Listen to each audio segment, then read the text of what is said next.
রোজা অবস্থায় কুলি করার পরে মনে হয় মুখের ভিতরে পানি জমে আছে, সেক্ষেত্রে কি করব? রোজা রেখে চোখে, নাকে অথবা কানে ড্রপ ব্যবহার করা যাবে কিনা? রোজা রেখে টিকটক, ফেসবুক, ইনস্টাগ্রাম ইউজ করা যাবে কিনা? রোজা অবস্থায় কফ বা থুতু গিলে ফেললে রোজা হবে কিনা? রোজা রেখে তরকারির স্বাদ টেস্ট করা যাবে কিনা? আমরা ইবনে আব্বাস রাদিয়াল্লাহু আনহু থেকে একটা হাদিস পাই। উনি বলেন, রোজা অবস্থায় যদি আমরা কোনো কিছু কিনি, কোনো খাদ্য অথবা সিরকা, তো সেক্ষেত্রে আমরা অবশ্যই যাচাই করতে পারবো। যাচাই করার জন্য সামান্যটুকু টেস্ট করা যাবে। তো এখান থেকে আমরা বুঝতে পারি যে রোজা রেখে আমরা তরকারি টেস্ট করতে পারবো, কিন্তু টেস্ট না করাটাই ভালো। যদি আপনি অনুমান করতে পারেন, যদি এরকমটা হয় না, লবণ কতটুকু হয়েছে, স্পাইসি কতটুকু হয়েছে, আপনি অনুমান করতে পারছেন না, সেক্ষেত্রে টেস্ট করতে পারবেন, এতে করে রোজা ভঙ্গ হবে না।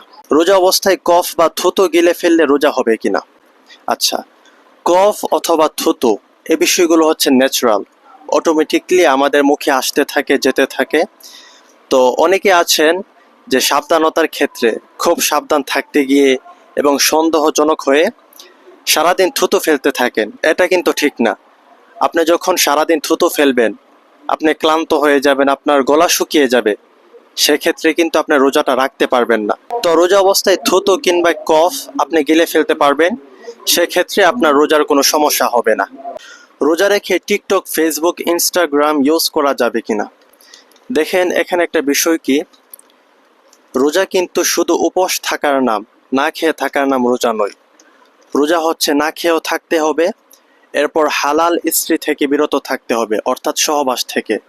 এরপরে হচ্ছে হারাম যতগুলো বিষয় আছে সেগুলো থেকেও নিজেকে বিরত রাখতে হবে। এখন আসুন, হারাম কি? টিকটক, ফেসবুক এগুলো ইউজ করা কি হারাম নাকি হালাল? ব্যবহার করা যাবে কিনা, এই বিষয়টা প্রথমত বুঝতে হবে।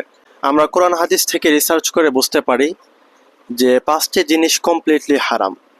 এর মধ্যে প্রথম হচ্ছে এমন সব কিছু হারাম যা অশ্লীল বা ফাহেসা। এরপর দ্বিতীয় নাম্বার, এমন সব কিছু হারাম যা অন্যের অধিকার হরণ করে।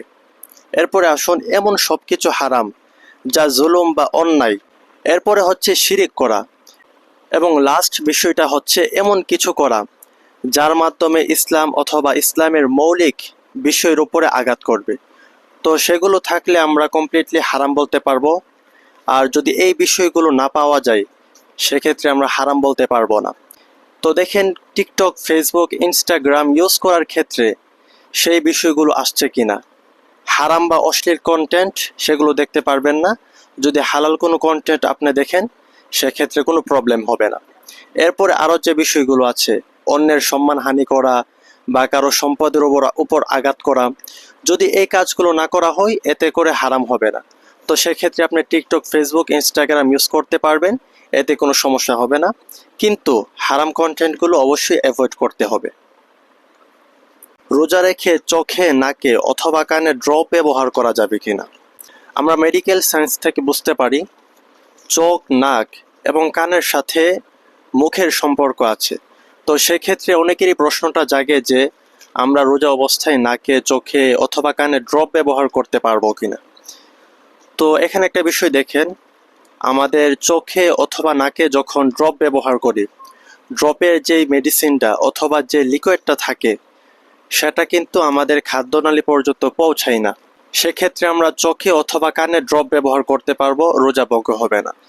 কিন্তু নাকে ড্রপ ব্যবহার করার ক্ষেত্রে সতর্কতা অবলম্বন করতে হবে, এবং সেক্ষেত্রে অধিকাংশ সময় রোজা ভেঙে যাওয়ার সম্ভাবনায় আছে। তো বেশি জরুরি না হলে নাকে ড্রপ ব্যবহার করবেন না।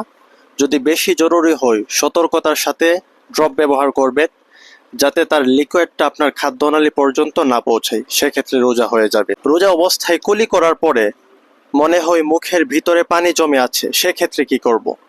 আচ্ছা, অনেকেই বিষয়টা নিয়ে প্রচুর সন্দেহ করেন যে রোজা অবস্থায় যখন আমরা ওযু করতে যাই, কুলি করি, কুলি করার পরে মুখে হালকা পানি থাকে, তো পানি আছে কিনা সেটা গিললে রোজা হবে কিনা, এমনটা নিয়ে অনেকে সন্দেহ করেন।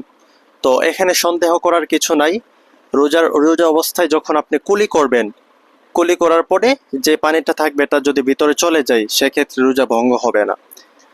অ্যাকচুয়ালি সেখানে পানি থাকে না, আমাদের সন্দেহ। এরপরে যদি বেশি সন্দেহ হয়, সেক্ষেত্রে আপনি একবার থুতু ফেলে নেবেন, এতে করে রোজা হয়ে যাবে, এতে কোনো সমস্যা হবে না।